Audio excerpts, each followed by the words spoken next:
Good evening and welcome to Valley View News. I'm Simone Luca. And I'm Desiree Reyes. Iran has released the 28-year-old CSUN grad student who was arrested last month on charges of propagandizing against the regime. Grad student Esha Momeni was working on her thesis when she was arrested 25 days ago. The head of her graduate committee at CSUN, Dr. Melissa Wall, says she found out about Momeni's release through an email. Dr. Wall says she is awaiting further word. We're now waiting to see what's going to happen next. She's been released, but will they allow her to leave the country and come back here and finish her studies? We just don't know right now. The CSUN community celebrated Momeni's release with a candlelight vigil. President-elect Barack Obama and his wife Michelle Obama paid a visit on Monday to the White House. President Bush invited Obama for a private talk, which is a traditional rite of passage between presidents and their successors. For more than a year now, the White House and agencies throughout the federal government have been preparing for a smooth transition. Well, we must recognize that we only have one president at a time, and that President Bush is the leader of our government.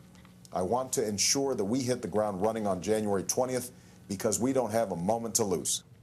During his visit, Obama met with President Bush in the Oval Office to discuss the country's economic crisis and the wars in Afghanistan and Iraq. While Bush and Obama met, the current First Lady gave the incoming First Lady a tour of the residence.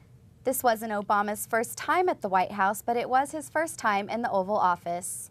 Many election parties were held across the nation last Tuesday. One of the biggest was in Century City, where thousands of Obama supporters gathered. Because of what we did on this day, in this election, at this defining moment, change has come to America. Young people played a huge role in this year's election, and there was plenty of celebrating. Valley View's Diana Prieto and I spoke to supporters on what they expect from Obama. We feel that he can change the U.S., the way, the direction that it's going, and yeah, for us, it's really good. I hope that he doesn't lose himself and he remains true to the cause of helping people. I just hope to see cooperation because I think there's a lack of that.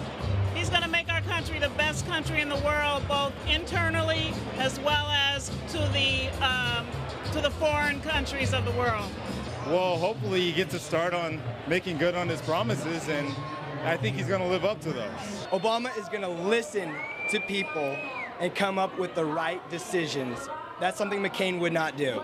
Obama won 52% of the popular vote compared to 46% for McCain. In the Valley, 75% of all supporters supported Barack Obama.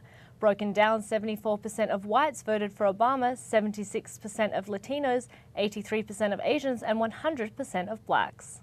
A professor at CSUN has found a great way to get young people more involved in politics. Reporter Natalia Zelaya has the story. We really need to change this fossil fuel issue. This is one of more than 200 video messages that will reach the White House by next January. The Dear Mr. President project is an idea that was born when CSUN's television arts professor, Jerry Ulrey, was a student. During the primary election, I happened to be on a film set that day and noticed that there were very few people of my peers that had voted in the primary election, but then yet had such a strong reaction to that election. So I kind of at that point committed to getting more involved. More involved, specifically young people, by recording a 5-minute message to the next president. We wanted to create a cozy space where people, as if you were at home, you felt comfortable and relaxed and could share some important personal elements about your life and important thoughts that you have. Candy George is one of the many students volunteers who got politically inspired by the project. I hope to be involved in projects like this, for many years to come, and I'm happy that I can start off with the presidential elections of 2008. The video house stayed at the CSUN campus a few more days after the elections to get more detailed messages. Dear President Obama, congratulations on your great victory in the election. It's a great idea. Great for people to voice their opinions and know they'll be heard to the president. Since October 6 of this year, the project has visited Culver City High and Venice Beach, besides its permanent home at CSUN.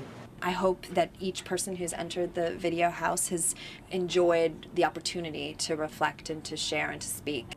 Reporting for Valley View News, Natalia Zelaya. Hundreds of African American churches across the country are celebrating Obama's historic victory.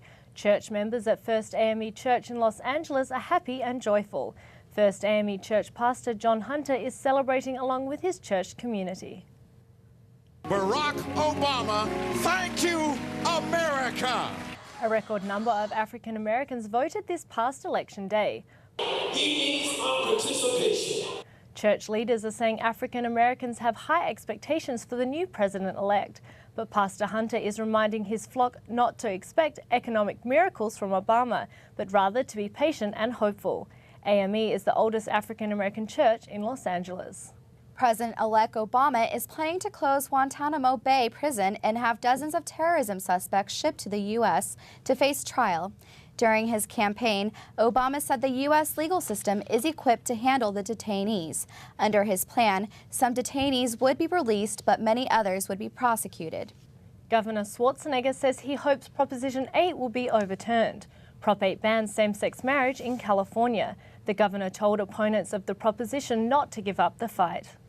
It is unfortunate, obviously, but it's not the end, because I think this will go back into the courts, this will go back to the Supreme Court, in order because the Supreme Court very clearly in California has declared this unconstitutional. Schwarzenegger also predicted that the 18,000 gay and lesbian couples who already married would remain so. Many protests have taken place throughout Los Angeles following the passage of Prop 8. One targeted a major Prop 8 backer. Valley View's Rosanna Wu reports. No more hate, no more hate. They chose to come here in front of the Church of Jesus Christ of Latter-day Saints. But why the Mormon Church? The Yes on Proposition 8 people have admitted that over 40% of the funding in favor of Proposition 8 has come from Mormon Church sources. I believe that the Mormon Church and the LDS people should lose their special tax status as a religious institution if they continue to interfere in civil matters. I don't think the Mormon Church has any business telling people, who they can marry. It's, if you don't like gay marriage, then don't marry a gay. Shame on you! Shame on you! Protesters showed their disapproval of the church's stance on the proposition, calling the church a cult. Go back to Salt Lake City! The Mormon Church issued a statement shortly after the day-long protest, saying, "We call on those involved in the debate over same-sex marriage to act in a spirit of mutual respect and civility towards each other. No one on either side of the question should be vilified, harassed, or subject to erroneous information." Same-sex marriages have been performed in the state of California since June of this year. Since then, an estimated 18,000 gay and lesbian couples have been married, but since Proposition 8 passed, banning same-sex marriages, many have been left wondering whether the validity of those marriages still exists. Again, we're just asking for basic human rights. They say we have domestic partnerships. It's a completely different thing. We have a long road to go in America and in humanity, but we will not go away. We're here, and we will win this no matter what. It may take years, but we will not go away. Equal rights now! In Los Angeles, I'm Rosanna Wu for Valley View News. When we come back, a report on the latest controversy at the LA Zoo. And in sports, the CSUN men's basketball team opens the season with high hopes.